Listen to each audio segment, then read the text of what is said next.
కాడకొచ్చి అది లేదా ఇది లేదా ఏదో అనింది. ఆమె కూడా తెలియక అని ఉంటుంది. ఎవరో చెప్పుంటేనే కదా వాళ్ళ ఇంట్లో వాళ్ళు అని ఉంటుంది. ఉన్నమ్మా నిన్ను చదివించలేదా కాలేజీ కాడ అది లేదా ఇది లేదా అంటే, అక్క నీకు కూడా పిల్లకాయలు ఉన్నారు అక్క, నా మీద చాడీలు చెప్పుకుంటే పోతారు. ఇప్పుడు నువ్వు ఉన్నావక్క, నేను మీ కూతుర్ని, నీకు నాకు తెలియకుండా ఇంకెవరికి తెలుస్తుంది ఏమన్నా? నీ అసలు చూడలేదు మొహం అంటుంటే కాలేజీ కాడకు వచ్చి ఇచ్చేది ఏంది? కాలేజీకి వచ్చి ఆ కాలేజీకి ఎవరిని రానిరు. మాలి కూడా నాతోటనే కదా చదివిందే. నాకెవరి లేదక్క, అమ్మ బాబు ఇందిరక్క అంతే ఇచ్చింది. అయినా కూడా రానిరాడు. నేను అవ్వబోయినానికి ఎవరిని చూడలే. గున్నమ్మని కూడా అసలు ఇప్పుడు మొన్న చూడడమే, ఏది బాబు పోయినాక చూడడమే అందరినీ. ఎవరు వచ్చారు మన ఊరికి కూడా ఎవరు రాలా కదా.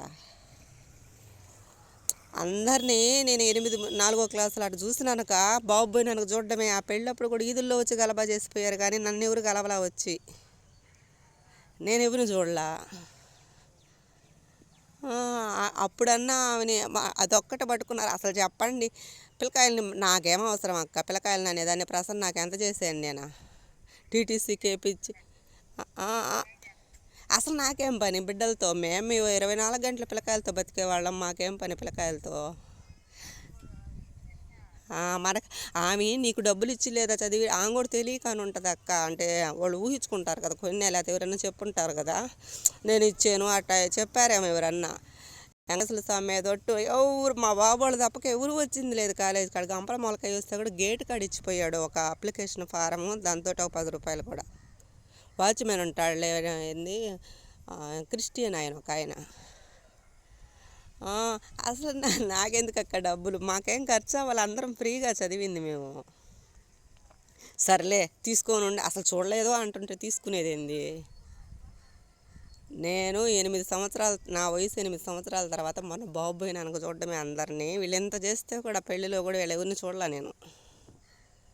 ఈదులో వచ్చి అదే కదా నువ్వు కానీ అడిగేవా గున్నమ్మ, అడగలా కదా, వాళ్ళ అమ్మ అడగల, ఎవరు అడగల. అదేమనంటే చిన్న పిల్లకాయలు అంటారు. ఊరికే ఒకటే చెప్తాను, నన్నంటే తిరిగి కొడతాయి. అది 100% నేను వీళ్ళ దగ్గరే గమనించా ఎక్కువ. ఎందుకంటే మోసం చేసింది అన్నారు. మీ ఇళ్ళ కోడళ్ళు ఎట్ట వచ్చారో అది చెప్పుకోండి. ఎవరికి ఇవ్వాల్సి ఉంటే వచ్చారో మీ ఇళ్ళకి. ఎట్టో దేవుడు చేసిందే కదా అంతా, కావాలని చేయకపోయినా దేవుడు చేసిందే అంతా. మనసు బాధ పెట్టకూడదు ఎవరిది. ఏం చెప్పినా వచ్చి రాత్రి పెట్టేస్తాక రెడీ అవుతున్నా నేను కూడా.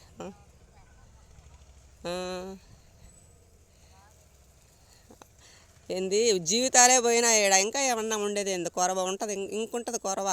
అన్నీ తీసి అడగలేదక్క నేను. పిల్లకాయలతో నాకేం పని? ఏ హక్కుతోటే వచ్చి అంతంత గలబాలు పెడతారు ఈదుల్లా చెప్పండి.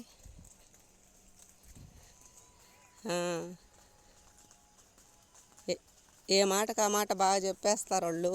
వచ్చి నా దగ్గర అడగమని చెప్పావని నేను చెప్తా. నా దగ్గర అడిగితే చెప్తా. ఉన్నారు కదా అందరినీ అడగకుండా చేసుకున్నారా, అడగకుండా ఇచ్చారా వీళ్ళ?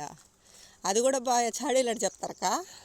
ఒకటితో పడుకుంది, నాతో పడుకుంది, వాళ్ళ అక్క ముగ్గురితో పడుకుంది. ఆ చాడీలట్టు చెప్తారు. హలో.